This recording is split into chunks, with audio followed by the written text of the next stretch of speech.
Wayawre kendo machiegni e chenro machielo mar tedo gi chiemo. Tedo gi chiemo kawuono wadwa loso gino mabende kaparo kane wan nyithindo ne wahere kabisa. Iluongo ni queen cake. Ang'eni nyithindo bende ohere kabisa gi sani. Jomoko bende luonge ni cupcake. En gima kiyudo kochako nodonjo to nyaka orum duto te. Mabende dwaro konyowa mar tede kawuono wantiere koda jatedo marwa mano Abel Melvin machiegni kabisa. Erokamano. Koro cupcake kendi wadwa lose. Aneno gima nie mesa ka mokwongo oparona kane watindo. Nyisa, gino winjo cham kosi time nang'o nikech wan ka wachako chamo queen cake gimoro amora dhi nyaka ma. Koso ti loso michamo. Koso wane wachuna chuna. Chuna chuna. Ma in wach kaka packaging mar otas. En otas mar nini. Koro ing'eni ka watindo to nodwar mondo kik wawe kek madonge onge gima kethre, onge gima iwito. Koro nowachame lakini ok onego chame. Aparo ni joma lose winjo parane wachno okete ma ichamo kek, ichamo queen cake to bende ichame godo mitieke. Kamano. Koro mesa kae aneno ka wantiere gi gik mopogore mawatiyo godo. E loso cupcake watiyo gang'o? E loso cupcake watiyo gi margarine. Watiyo gi mogo. Mamok ngano. Ahero tiyo gi mosekete baking powder. Wan gi tong'. Mane moro makidhi e supermarket ondike ni self-raising. Self-raising. Wan gi tong', wan gi sukari, wan gi chak, kasto wan gi flavoring. Makawuono bro tiyo gi vanilla gi passion. Ma medo ne ndhadhu. Medo ne ndhadhu. Okay. Aya, erokamano ahinya. Koro ka wachako loso cupcake wachako gi kanye? Koro ka wachako loso cupcake to gima muhimu en pimo. Nyaka wapim. Gik matiyo godo nyaka pim te. Nikech kokipimo to onyalo kethore. Koro ka wachako to wachako gi margarine. Wapimo gi wan gi weighing scale ka. Koro waketo margarine onego wabed gi 200 grams ne cupcake madwa loso kawuono. Koro kwasepimo 200 grams to waole mixer. Koro en ipime, ikete kando. Waole mixer. Kaso wabiro wakawo sukari. Sukari be wadwaro around 170 grams. Wabiro pimo ka 170.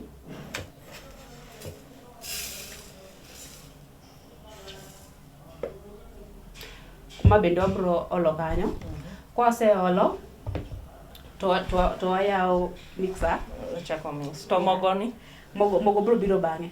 Mogo donjo bang'e. Koro nitiere ng'ano, chore kama tin. Nitiere ng'ano ma onge gi mashin mar pima. Ng'eni in kaka ja ohala nyaka ipime gi mashin mondo gimoro amora odonje wang'e. Ng'ama onge gi mashin aneno ka jomoko wacho ni kawo glass 2 mar mogo, iket gi glass 1 mar sukari. Nitiere weighing cups. Weighing cups gin standard. Ok nyal kawo glass moro amora kama kata moro. Nitiere standard cups mipimo godo, mitiyo godo everywhere. Koro koko ni iketo kikombe achiel mar sukari, titiyo gi cup no kende, ok iti gi cup moro amora. Mano kuom joma onge gi weighing scale. Lakini weighing scale ni maber nikech koro ma to miyi exact measurement. Magi moro ok dhi marach. Kapono kipimo ge ni itiya gi wang'i in koro ikawo ka gik moko tiketo ang'o matimore? Inyalo keto sukari mang'eny, inyalo keto mo mang'eny, koro kodhi e oven to kethore. Owuok kotimo mo machwer. Kata inyalo bedo sukari mang'eny mok inyal chamo. Kata inyalo bera kipima mondo giwuog maber. Koro mae sama ipime nikech ang'eni itedo mar ohala. Lure gi order mumiyi. Ere kaka ing'eyo ni koro kaendie adwaro tiyo gi kata grams 200 kende. Koro anatedo gi order. Koro ka yudo order kaka kawuono nan gi order idwaro cupcakes 200. Koro ang'eni cupcakes 200 ma tingo an gi nini maduong but ma kono ni tingo 12.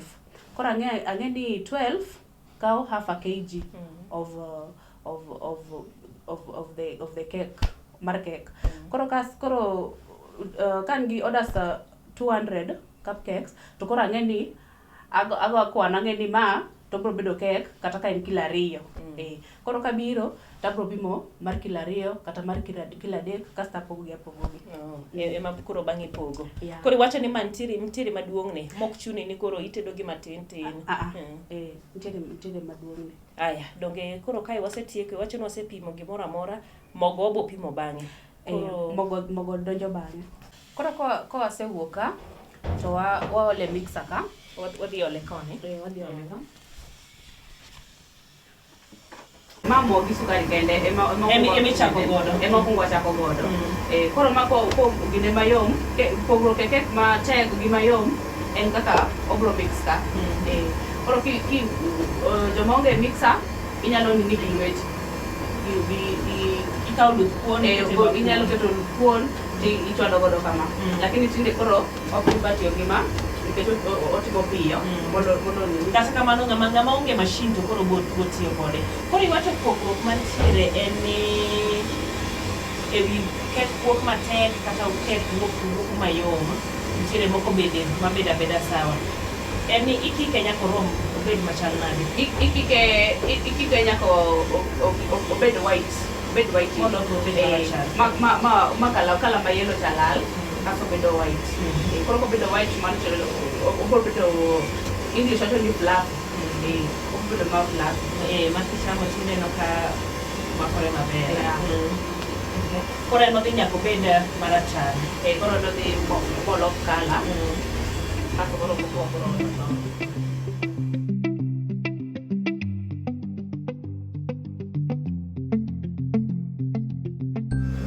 obro olo tong' koro. Tong' mabiro next. Koro tong' mabiro next. Kanyo aneno ka wan gi tong' auchiel. Mane kaka ipime? Mano kaluwore gi gimoro. Mano kaluwore gi quantity mawatiyo kawuono.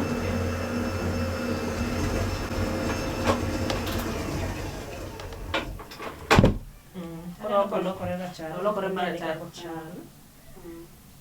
Koro bro olo tong'wa.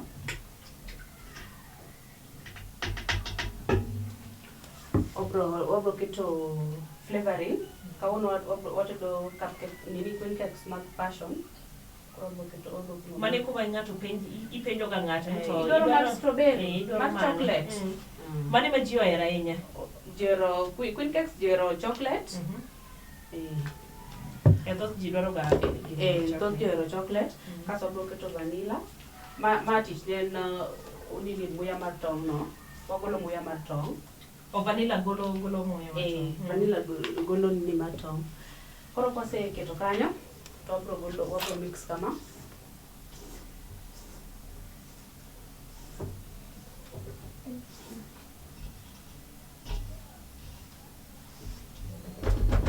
Ndio pengi tik moro mamit. Mar passion. Mano mar passion.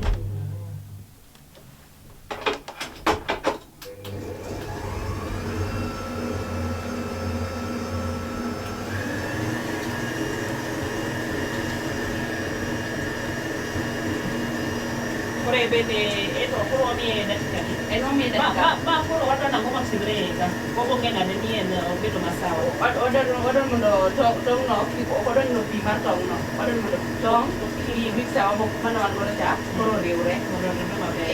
Koro ko oseriwre. Kamano oseromo. Koro ok wanyal neno tong' cha kendo.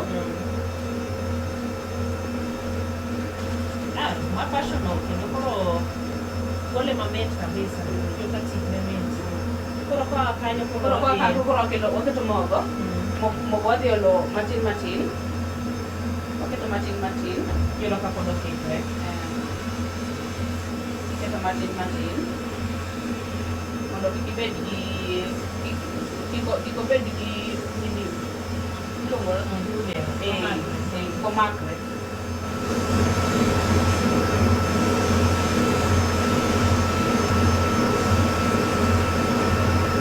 Kae be iwacho ni ber mar pimo gigi en ni koro gik miketo te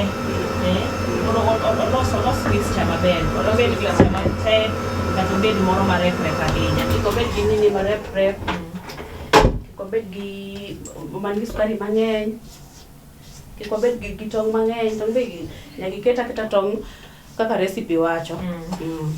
Koro ko wacho auchiel tiketo tong' auchiel. To kuom joma ok cham tong', madwa penji, jomoko ma bende sani allergy cham tong' allergy. Joma ok cham tong' waketo plain yogurt. Otiyo gi yogurt. Watiyo gi plain yogurt. Tich tong' e kek en mar konye o rice gi browning. Okuodi gi browning. Koro yogurt be timo the same thing. Mano gima pok nang'eyo. Koro joma nigi allergy ma ok nyal chamo tong', waketo kuma kete tong', koro waketo plain yogurt matin. Kasto waketo chak. Koro la matin. Chak ok ti mang'eny. Nikech be ka ng'iye, aneno ka oyom.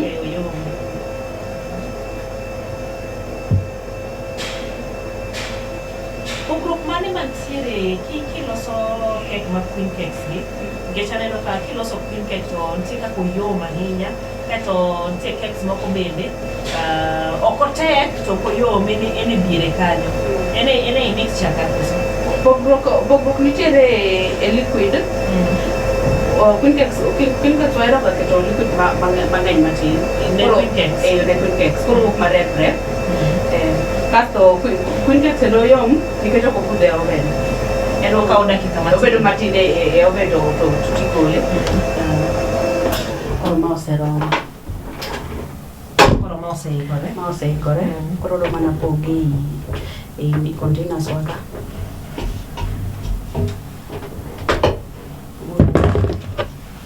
Koro katieko ma to adhi kacha.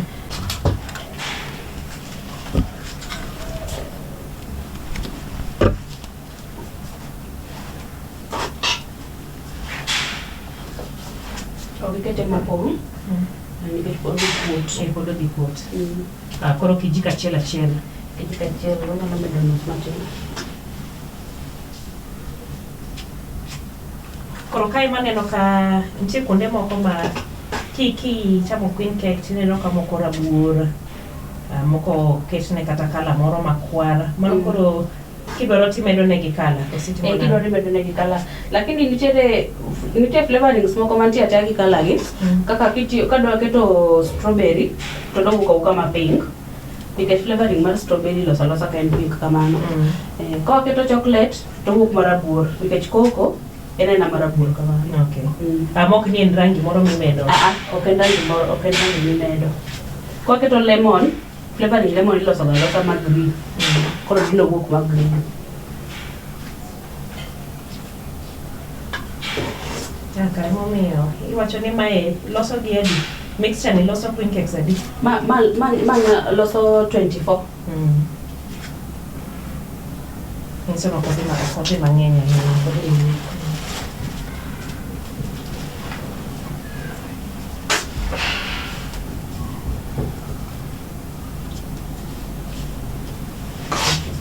Koro ne joma manyo ga ni manyo maduong' e kindgi. Ang'e ni kaka lieti dwa keto.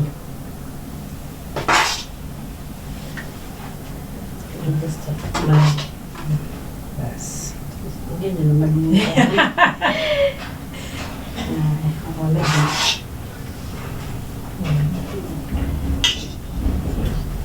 Koro mane kaka en? Wagoy matin mondo wagol Mane timang? Ogolo air bubbles. Yamo moro ma dipe no donjo kode. Ma kitede kamano to ang'o ma dhi timore? To kikayo tidhi yudo nini? Nafas moro. Nafas moko mang'eny madongo. Kaka ing'eni nitie mandese moko ma samoro itedo. Mandaso kuta gi oko to kaya ni to ionge gimoro. Yie mana buoyo ni nono. Koro donjo maber. Koro wasetieko preparation. Koro koa kendie to waso e oven. Oven bi wacho ni iseiko, iketo ne liet moromo. Oven iketo 180 degrees. Onego bed kanyo for around 25 minutes to 30. To ikoro romo. Aya, sawa. Donge koro watere kocha. Koro wabiro mondo wakete ka wasude ni mondo So e oven. Iwacho no sekete koro liet. Koro nyaka keto bedo maliet 180 degrees. Wadhi kete for 25 to 30 minutes.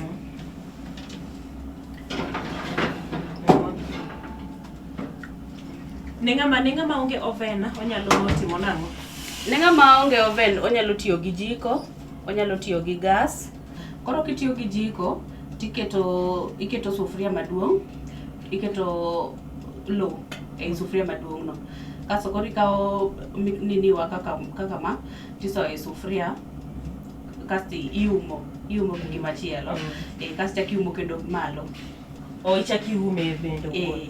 Koro idhi kawo maka maliel ikete e wiye mondo koro bedo oloso nini kaka mar oven. Koro obed gi liet. Wadwano ket liet no kaka mar oven.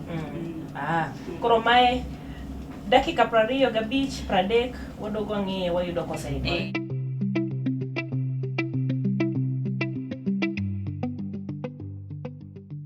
Koro queen cakes wa kata cupcakes.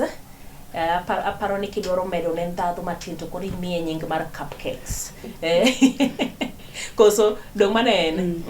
Koro inyalo luonge ni queen cakes kata cupcakes mekwa oseikore kendo gine mesa. En passion. Nokto passion mar passion. Iwinjo nyaka entiere gi tik mabiro mano mar passion kendo wuok mamit kabisa. Mano kanyo kaka olosnwago. Gima koro wadong godo sani to koro wachamo winja ne to passion wuoke machal nade. To bende kaka ne wacho no owuog mayom, owuog kanyero ma bende kibaro to wuok maber kabisa. Bedhi bedo kamano. Haya. Mana kaka pile, kata kaka pile, cupcakes inyalo chama kamano ibang'e. Aneno ka nyithindo here kabisa gibang'e kamano. Bende inyalo ka intiere gi kata party kamindie, intiere gi roma inyama intiere gi nyithindo kata joma dhogi mit kaka mara loso ne gima iketo gine pi olemo kata gi soda moro makoro giride godo. Donge Ige gima neno, nitie moko mokuot ahinya. Kaka ming'eno obiro mokuot mopong'. Neno ma kato moko gi kopong' ahinya. Ang'o motimore kanyo? Sama tinde mo ninicha. Ingeni no kwa pime exact. No kwa pime exact. Nitie moro ma maybe lote no wuok matin. Nitie moro ma dikona na mede. Lweti no pong' ahinya. Mano no pong' ahinya. Koro mano miyo gi wuok mopogore opogore. Okay. Koro aneno ka gin maber. Koro wagolo ma. Ma waketo kae. Mondo koro dong wawinjane to chal nade. Iwacho mana ni sani rachne nigi kethe ni ma otas tu. Ko chal kaka machon. Ma to machon dong cha dong no cha ne chamore. Koso wan mabedo joma dongo. Aparo ni wabedo jo. Dimbro ko donjo nwa. Dimbro ko donjo nwa. Dimbro ko donjo nwa. Aparo ni kaka nyithindo kineno gito apa ni nyithindo pro chame. Onge gima kethre. Lakini gima hero kabisa, harufu no mit kabisa. Koro thothne iloso gi passion koso flavor depend gi gima client dwaro. Koro client nyalo gocho ni dwaro strawberry, onyalo gocho dwaro chocolate, onyalo gocho dwaro passion kata vanilla. Koro ma client dwaro ema bro loso. Lakini order ka sana to gero ga passion gi chocolate. Keto ni abende aparo ni kago order mana passion nikech harufu mogolo ber. Haya koro ne kaka walore maber mayom. Oyom kabisa. Kendo mit. Madongi papa kichamo ta. In kaka jatedo maloso gi. Ukiyudori ichamo stock. Oka cham stock. Nikech tinde koro kasetedo gi mang'eny. To gidhili. To gidhila. Chalo chapat. Ngamo tedo chapat ok cham ga chapat. Okay. Haya erokamano ngama digomb mondo ilos ne cupcakes kata gik mamoko mabende iloso nyalo yudi nade. Koro Royal Cakes yudore one Nairobi. Ngama dwaro order cupcakes, cakes, nini mkate, scones, inyalo gochonwa e number 0702 652 447. Watimo deliveries. Koro inyalo gocho kasto watimo booking tibro kelni kuma intiere. Erokamano ahinya. Erokamano maduong'. Mapa na nyang'iyogo. Kata kati wacho ni kau kinde. Anya chame mang'eny mondi kapok odhila kendo roma. Dogi koro wanga dong kende mondo amed 2-3 moko. Makwan kik watiek ne nyithindo. Karibu. Erokamano maduong' mar bedo kodwa e odiechieng' ma kawuono kuma bende wapuonjore mar loso queen cake kata cupcakes. Nyaka odiechieng' machielo e chenro ni mano mar tedo gi chiemo warade nyinga Jainuta.